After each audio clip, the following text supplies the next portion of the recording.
क्यों? 2026 के बाद से, क्योंकि आप जैसे पशु प्रेमी है यहाँ पर, आपको दिक्कत हो रही है कि जानवर जा रहा है, पुलिस उसका पालन कर रही है, आपकी बात मानी जा रही है। अरे तो कितने हैं? मैंने तो 60 पाले हैं, मैंने तो 60 पाले मेरे भाई, मैंने तो 60 पाले हैं।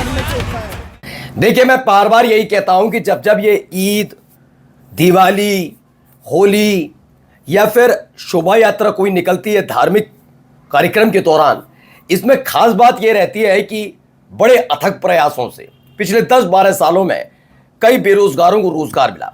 यह मत सोचिए कि उस त्योहार से संबंधित सामग्री बेचकर वो पैसा कमाते, नहीं, उस सामग्री में जिहाद ढूंढकर, उत्पात ढूंढकर, लफंगाई ढूंढकर कमाते हैं। अब जब बकरीद है तो ऐसा कैसे हो जाए कि तमाशा ना हो, इसीलिए तैयार बैठे। तो वो बात अलग थी कि पश्चिम बंगाल के मुसलमानों ने जो पहल शुरू की उससे फंस गए, ये समझ नहीं पाए कैसे दिहाड़ी बनेगी, लेकिन कहीं ना कहीं खोज खाच के दिहाड़ी बना रहे हैं। एक ऐसा ही लंपट दिखाऊंगा जो वहां पर जबरदस्ती तमाशा करने में जुटा हुआ है, कहाँ का खबर है दिखाऊंगा। और अब ऐलान हो गया है कि जो इंटरनेशनल बॉर्डर है उसके 15 किलोमीटर के दायरे में वहां पर जो इलीगल इंफ्रास्ट्रक्चर है वो सब तोड़ दिया जाए। तो उसको खुशी के तौर पर और एक समुदाय विषय से जोड़कर कैसे सेलिब्रेट किया जा रहा है वो भी आपको दिखाऊंगा। और भी कई खबरें निकलकर सामने आई हैं जिसमें सीबीएसई वाला मामला है और उसमें भी अब भी अंधभक्ति खत्म नहीं हो रही। एक ने तो हद ही पार कर दी थी, उस बच्चे जिसने शिकायत की उसको ही बता दिया था पाकिस्तानी, बाद में माफ़ी मांगते रहे तो बात अलग है। और भी कई खबरें दिखाता हूं आपको कहां का क्या क्या हो रहा है। नमस्कार, मैं हूं प्राज्वल गौतम और आप देख रहे हैं the live TV. The live TV, सच सबसे आगे। सबसे पहले शुरुआत इस खबर के साथ। खबर क्या? खबर देखिए, ये देखिए। मैं भी शूट करना चाहता हूं। आपने क्या बोला कि अब ईद नहीं मनेगी? क्यों नहीं मनेगी? उत्तराखंड में ईद नहीं बनेगी। क्यों? 2026 के बाद से, क्योंकि आप जैसे पशु प्रेमी है यहाँ पर, आपको दिक्कत हो रही है कि जानवर जा रहा है, पुलिस उसका पालन कर रही है, आपकी बात मानी जा रही है। मेरे भाई, मैं उनका बोल रही ना, तुम्हारा काम है काटना, तो हम बचाने वाले भी तो। मेरा कोई काम नहीं। गाड़ी वाड़ी पकड़वानी चाहिए। भाई देखो, तुम लोग काटने वाले हो तो बचाने वाला भी तो कोई आगे आएगा भाई, इसमें चिढ़ने वाली कोई बात नहीं है। अरे भाई, हम जितना हो सक रहा कर रहे हैं ना। अरे तो कितने हैं? मैंने तो 60 पाले हैं, मैंने तो 60 पाले मेरे भाई, मैंने तो 60 पाले हैं। अब ये देखिए क्या है, कोई राधा सिमवाल धोनी है जो अपने आप को हिंदू ऑर्गेनाइजेशन से जुड़ी हुई बताती हैं। बकरों की कुर्बानी देने पर वो बेफर जाती हैं। बकरीद पर बकरे ये परंपरा है, वो बात अलग है कि बलि तो हमारे यहाँ भी दी जाती है, लेकिन उसके बाद वो चाहती हैं कि मैं ये सेव कर लूँगी, मैं जितना हो सके बचाऊँगी। मैं तो कहता हूँ बिल्कुल बचाइए। देहरादून से पहले एक काम करिए, आपको दीदी एक काम करिएगा, आप जाइए महाराष्ट्र में जाकर नीतीश राणे एक मंत्री हैं, उनका जो पूरा का पूरा शॉप है ना, उनके पिताजी ने वहीं से शुरुआत की थी, उसके बाद राजनीति में आए और बड़ा नाम बने, फिर बेटे को सौंप दी अपनी राजनीतिक विरासत।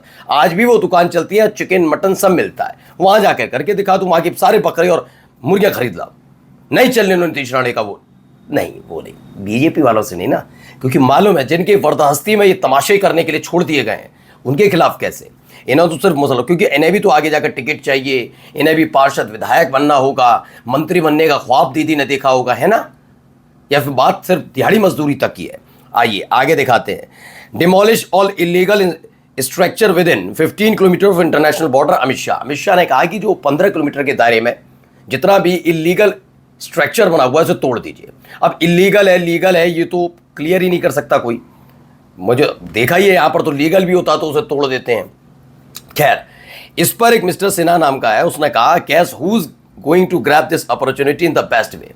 उन्होंने पूछा इनमें से ये जो कहा जा रहा है कि 15 किलोमीटर के दायरे में जो इंटरनेशनल बॉर्डर से लगता हुआ इलीगल स्ट्रक्चर तोड़ दिया जाए, इसमें कौन इस मौके का फायदा उठा सकता है? जवाब है कौन है? हर्ष सिंघवी, जो गुजरात के डिप्टी सीएम है, जिनके रहते हुए जब वो गृह मंत्री रहे तो उन्होंने गुजरात में दावा कर करके कि इलीगल कई घर तोड़वा दिए। तो इसको उत्साह के तौर पर लिया जा रहा है, आप अंदाजा लगाइए। Man accused of raising fund of al Qaeda acquitted by Orissa court not a scrap of convincing evidence.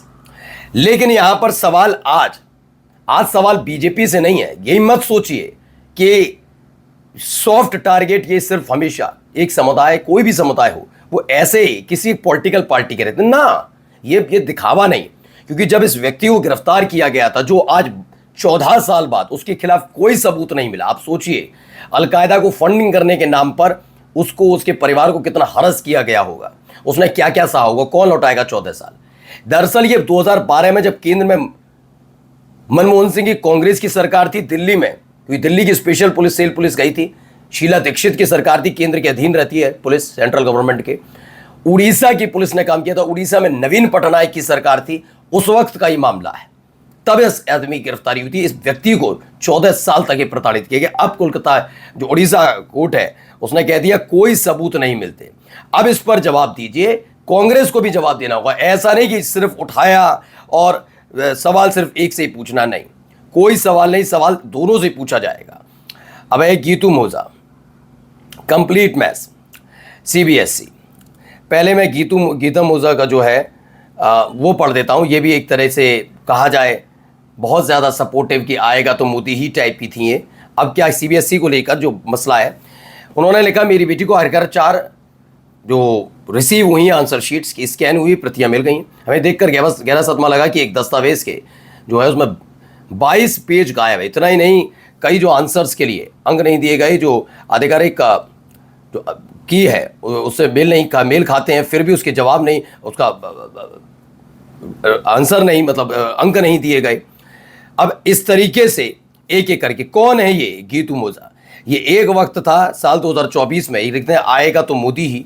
अब सोचिए धीरे धीरे सबकी आंखों पर पड़ी हुई पट्टियां हटने लगी हैं। एक पट्टी यहाँ से भी जरा सुन।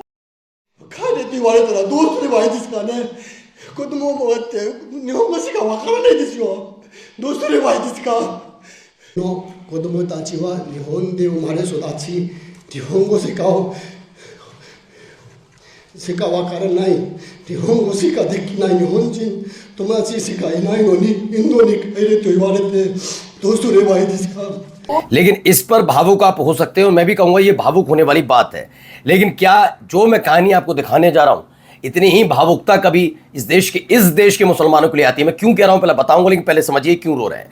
ये जापान में रहते हैं इंडियन, इनसे अभी कहा गया, इनका वीजा रिजेक्ट कर दिया गया। अब ये रो रहे हैं, इनसे कह दिया गया बोरिया बिस्तरा उठाओ और निकल जाओ, अब भारत पहुंच जाओ। ये कह रहे हैं मेरे बच्चे यहीं जो पैदा हुए सिर्फ जैपनीज बोलना जानते हैं। 30 साल तक मैंने मेहनत की, कड़ी मेहनत की, यहाँ मैंने एक घर खरीदा, मैंने कोई क्राइम नहीं किया, मैंने हमेशा अपना बेस्ट दिया, फिर भी मेरे साथ ये व्यवहार क्यों? लेकिन क्या ये सारी चीज़ें, यहाँ तो भावुक होना बनता है, लेकिन जो मुसलमान अपने देश के अंदर पैदा हुआ, यहीं पैदा हुआ, उसके बारे में कभी सोचा जाता है? उससे कह दिया जाता तुम पाकिस्तान चले जाओ।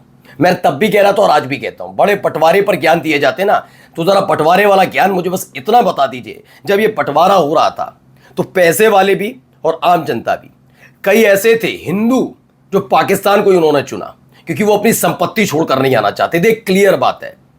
तो पाकिस्तान जो आज का बांग्लादेश है, पूर्वी पाकिस्तान, दोनों में रहे, दोनों ही जगह वो हिंदू है। और कई मुसलमान यहां पर ऐसे थे जिनकी संपत्ति थी भी और कुछ की नहीं भी थी, उन्होंने सिर्फ हिंदुस्तान को चुना, भारत को चुना। लेकिन आज भी कहा जाता पाकिस्तान का हिंदू, बांग्लादेश का हिंदू, ओहो ये हो रहा है उनके साथ।